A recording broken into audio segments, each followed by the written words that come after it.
నమస్తే, welcome to Bharati TV. నేను బాపయ్య. ఆంధ్రప్రదేశ్లో ఇంకొక 3 నెలలు మాత్రమే టైం పీరియడ్ ఉంది గ్రామ పంచాయతీ ఎలక్షన్స్ లేకపోతే ఎంపీటీసీ ఎలక్షన్స్. ఎందుకంటే వాళ్ళ కాల పరిమితి, వాళ్ళ పదవీ కాల పరిమితి ఇంకొక 3 నెలల్లో పూర్తయిపోతుంది. కాబట్టి ఆ తర్వాత ఎప్పుడైనా కానీ ఎలక్షన్ నగారా మోగొచ్చు.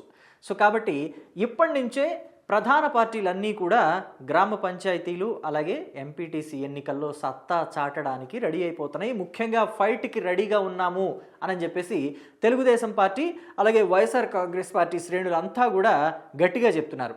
ముఖ్యంగా చూసుకుంటే ఈ గ్రామ పంచాయతీ ఎన్నికలు కావచ్చు లేకపోతే ఎంపీటీసీ ఎన్నికలు కావచ్చు కూటమికి చాలా ఇంపార్టెంట్. చాలా అంటే చాలా చాలా ఇంపార్టెంట్. ఎందుకు ఇంపార్టెంట్ అనేది నేను మీకు తప్పకుండా తెలియజేస్తాను. తెలియజేయబోయే ముందు మీకు ఒక విషయం చెప్పాలి. ఇక్కడ గతంలో 164 సీట్లు కూటమికి వచ్చాయి కదా. అయితే కొన్ని బూతుల్లో మాత్రం, కొన్ని పోలింగ్ బూతులలో మాత్రం వైఎస్ఆర్ కాంగ్రెస్ పార్టీ ఆధిక్యం ఉంది. అది ఒప్పుకోక తప్పని నిజం. అది ఎన్ని బూతులు అంటే సుమారుగా 40,000 పైచులకు బూతులలో పోలింగ్ జరిగితే సుమారుగా 6,000 బూతులలో వైఎస్ఆర్ కాంగ్రెస్ పార్టీ హవా ఎక్కువగా ఉంది. వాళ్ళకి ఎక్కువగా ఓటింగ్ నమోదైంది, వాళ్ళకి అక్కడ బలం కూడా ఉంది.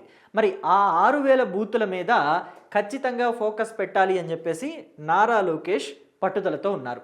ఆ 6,000 బూతుల్లో కూడా తెలుగుదేశం పార్టీకి ఆధిక్యత రావాలి, అక్కడ తెలుగుదేశం పార్టీ కార్యకర్తలకి ఎక్కువ పట్టు దొరకాలి.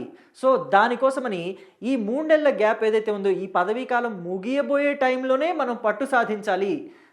ఆల్రెడీ ఎలక్షన్ నోటిఫికేషన్ వచ్చిన తర్వాత చూసుకుందాంలే, రానివ్వండి, టైం ఉంది కదా, 3 నెలలు టైం ఉంది కదా అని చెప్పేసి రిలాక్స్డ్గా ఉంటే లాస్ పెద్దదే వస్తుంది. కాబట్టి సక్సెస్ రేట్ ఎక్కువ ఉండాలి అంటే మనకి ఏవైతే అనుకూలంగా ఉన్న పోలింగ్ బూతులు ఉన్నాయో, మనకి ఏవైతే బలమైన నియోజకవర్గాలు బలమైన గ్రామాలు ఉన్నాయో వాటిని పట్టించుకుంటూనే వాటితో పాటుగా మనం బలహీనంగా ఎక్కడున్నామో వాటి మీద కూడా దృష్టి పెట్టాలి అని చెప్పేసి ఆ ప్రాంతాల్లో ప్రజలతోటి ఎక్కువగా మమేకమవుతూ ఉండాలి. తెలుగుదేశం పార్టీ నాయకులు కావచ్చు, కార్యకర్తలు కావచ్చు, లేకపోతే అంటే ఎమ్మెల్యే స్థాయి నాయకులు కావచ్చు, వీళ్ళంతా కూడా ఖచ్చితంగా దృష్టి పెట్టాలి అని చెప్పేసి నారా లోకేష్ నాయకులందరికీ కూడా సూచిస్తున్నారట. ఈ క్రమంలోనే తెలుగుదేశం పార్టీ ఎమ్మెల్యేలు కావచ్చు, ఎమ్మెల్సీలు కావచ్చు, లేకపోతే కార్పొరేషన్ చైర్మన్లు కావచ్చు, లేకపోతే ఎంపీటీసీలు జడ్పీటీసీలు కావచ్చు, గ్రామస్థాయి నాయకులు కావచ్చు, వీళ్ళందరినీ కూడా కార్యకర్తలతో కలుపుకు వెళ్ళాలి అని చెప్పేసి గట్టిగా చెప్తున్నారట నారా లోకేష్. అలాగే గ్రామాల్లో ఏవైతే పనులు పెండింగ్లో ఉన్నాయో ఆ పెండింగ్ పనులు కూడా పూర్తయ్యేలాగా చూసుకోండి. ఎలక్షన్ నోటిఫికేషన్ వచ్చే లోపు అక్కడ ప్రజలంతా కూడా సంతృప్తిగా ఉన్నట్టుగా, అంటే 90% సంతృప్తిగా ఉండేలా చూసుకుంటే సక్సెస్ రేట్ బాగుంటుంది అని చెప్పేసి చెప్తున్నారట. దీనికి కారణం ఏంటి అని చూస్తే కనుక తెలుగుదేశం పార్టీకి 164 సీట్ల మెజారిటీ అయితే వచ్చింది.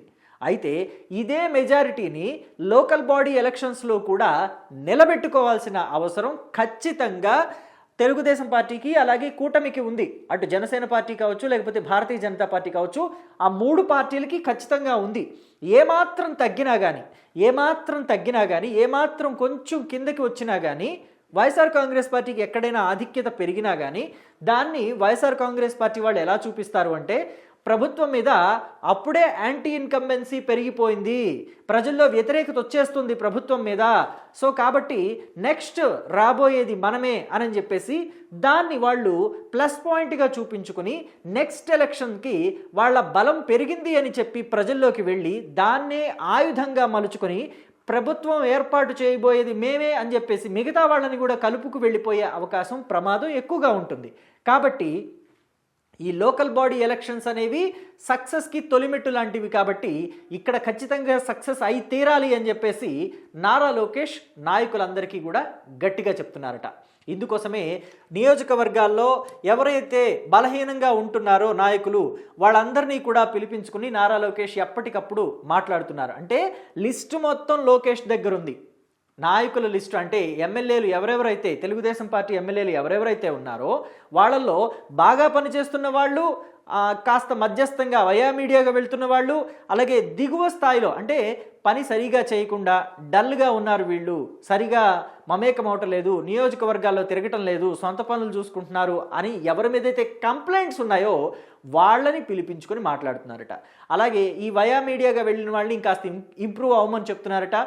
బాగా పై స్థాయిలో ఉన్న వాళ్ళు మాత్రం మీరు ఇంకా బాగా పనిచేయండి, అలాగే ఎవరైతే కాస్త డల్గా ఉన్నారో ఆ నాయకుల్ని ఇంకాస్త యాక్టివ్ చేయడానికి మీ వంతుగా కృషి చేయమని కూడా వాళ్ళ సలహాలు సూచనలు ఇవ్వాల్సింది. అంటే వాళ్ళు నియోజకవర్గాల్లో ఎలాంటి పంథాని అవలంబిస్తున్నారు, ప్రజల్లోకి వెళ్ళడానికి, ప్రజల్ని మెప్పించడానికి ఎలాంటి పంథా అవలంబిస్తున్నారో అది డల్గా ఉన్న వాళ్ళతోటి షేర్ చేసుకోమని, సలహాలు సూచనలు ఇవ్వమని కూడా నారా లోకేష్ సర్ది చెప్తున్నారు. అంటే సర్ది చెప్పడం అంటే ఇన్ ద సెన్స్ వాళ్ళని కోఆర్డినేట్ చేసుకోమని చెప్తున్నారట.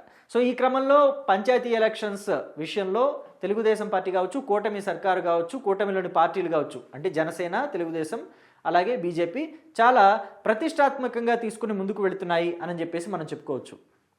అలాగే ఇక్కడ వైఎస్ జగన్మోహన్ రెడ్డి కూడా ఎక్కడ తక్కువ లేదు.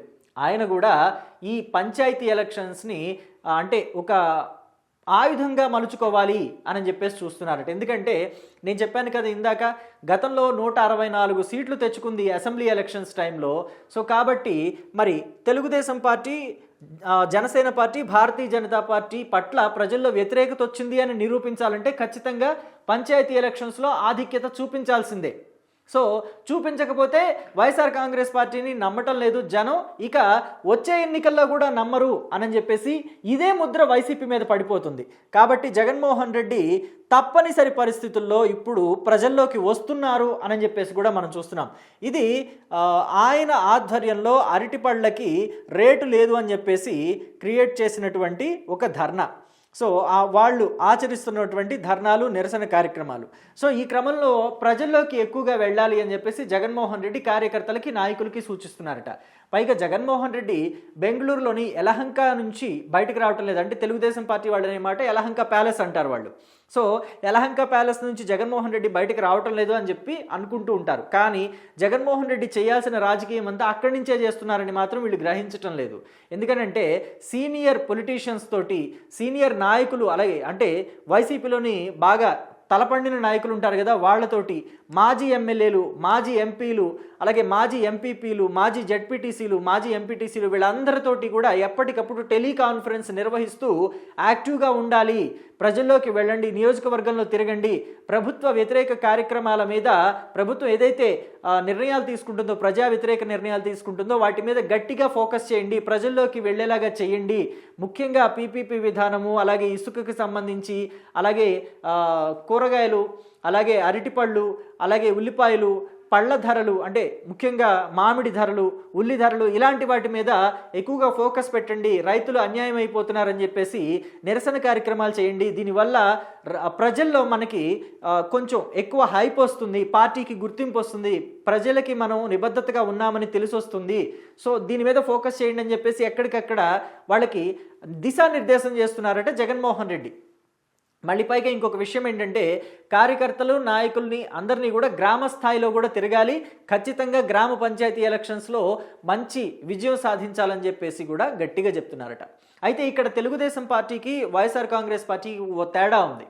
గతంలో తెలుగుదేశం పార్టీ పట్ల, అలాగే తెలుగుదేశం పార్టీ నాయకుల పట్ల వైఎస్ఆర్ కాంగ్రెస్ పార్టీ ఎలాంటి దౌర్జన్యాలకు పాల్పడింది, ఎలాంటి నిర్ణయాలు తీసుకుంది, గ్రామ పంచాయతీ ఎలక్షన్స్ కావచ్చు, లేకపోతే ఎంపీటీసీ ఎలక్షన్స్ కావచ్చు, ఇలాంటి వాటిల్లో ఎలాంటి నిర్ణయాలు తీసుకుంది అనేది మనం చూసాం. అంటే పంచాయతీ ఎలక్షన్స్లో అయితే ఏకంగా అసలు నామినేషన్స్ కూడా వేయనివ్వలేదు. అంజిరెడ్డి లాంటి వ్యక్తుల్ని, అంటే వయోవృద్ధుడు, ముసలాయన అని కూడా చూడకుండా ఆయన మీదకి రాడ్లు తీసుకుని కొట్టడానికి వెళ్ళిన వాళ్ళని కూడా మనం చూసాం. అలాగే కొన్ని ప్రాంతాల్లో అయితే, అంటే వైఎస్ఆర్ కాంగ్రెస్ పార్టీ బలహీనంగా ఉంది అన్న ప్రాంతాల్లో, ఆ ప్రాంతాల్లో టీడీపీ వాళ్ళు ఎవరైతే రిజర్వ్డ్ ప్రాంతాలైతే వాళ్ళకి క్యాస్ట్ సర్టిఫికెట్ కూడా ఇవ్వకుండా అడ్డుపడిన సందర్భాలు ఉన్నాయి. అలాగే కొన్ని ప్రాంతాలని రిజర్వేషన్ల నుంచి మార్పించి కొన్ని ప్రాంతాలకి అభ్యర్థుల్ని దొరకకుండా చేసిన సందర్భాన్ని కూడా మనం గతంలో చూసాం. కాబట్టి ఈ విషయంలో గట్టిగా ఫోకస్ చేయాలి. అయితే వైఎస్ఆర్ కాంగ్రెస్ పార్టీ అవలంబించిన ఒక రకమైన రాక్షసత్వమైన లేకపోతే నిరంకుశత్వమైన వైఖరిని అవలంబించకూడదు. దానికి తెలుగుదేశం పార్టీ ఎప్పుడూ వ్యతిరేకమే. ఖచ్చితంగా ఎలక్షన్ అంటే ఎలక్షన్ లాగానే జరిగి తీరాలి, మనం మన సత్తాని న్యాయబద్ధంగానే నిరూపించి తీరాలి అని చెప్పేసి లోకేష్ నిర్దేశం చేస్తున్నారట నాయకులకి, కార్యకర్తలకి. సో కాబట్టి ఇప్పుడు ఈ లోకల్ బాడీ ఎలక్షన్స్ అనేవి అటు తెలుగుదేశం పార్టీకి, కూటమి సర్కార్కి, ఇటు వైఎస్ఆర్ కాంగ్రెస్ పార్టీకి చాలా ప్రతిష్టాత్మకంగా మారాయి అని చెప్పడంలో కూడా ఎటువంటి సందేహము లేదు. సో దీని మీద మీ అభిప్రాయాన్ని చెప్పడం మాత్రం మర్చిపోకండి. ఎందుకని అంటే ఇక్కడ తెలుగుదేశం పార్టీ గతంలో వైఎస్ఆర్ కాంగ్రెస్ పార్టీ అవలంబించిన నిరంకుశత్వమైన నామినేషన్ల పర్వానికి అవలంబిస్తే ఎలా ఉంటుంది, అలా చేయొచ్చా చేయకూడదా? ఎందుకంటే వైఎస్ఆర్ కాంగ్రెస్ పార్టీకి టిట్ ఫర్ టాట్ ఇవ్వాలని చెప్పేసి తెలుగుదేశం పార్టీ కార్యకర్తలు కోరుకుంటున్నారు. మరి వైఎస్ఆర్ కాంగ్రెస్ పార్టీకి అలాంటి గుణపాఠం తెలుగుదేశం పార్టీ నేర్పిస్తుంది అనుకుంటున్నారా, లేకపోతే తెలుగుదేశం పార్టీ తీరు అది కాదు అని మీరు అనుకుంటున్నారా? అలాగే తెలుగుదేశం పార్టీ, కూటమి సర్కారు ఉమ్మడిగా పోటీ చేస్తాయి కాబట్టి ఈ లోకల్ బాడీ ఎలక్షన్స్లో కూడా ఉమ్మడిగానే పోటీ చేస్తాయి కాబట్టి మరి కూటమి సర్కారుకి ఎక్కువ స్థానాలు వస్తాయని మీరు అనుకుంటున్నారా, లేదు వైఎస్ఆర్ కాంగ్రెస్ పార్టీకే ఎక్కువ స్థానాలు వస్తాయి అని చెప్పేసి మీరు భావిస్తున్నారా? మీ అభిప్రాయాల్ని కమెంట్ బాక్స్లో తెలియచేయండి. Thank you.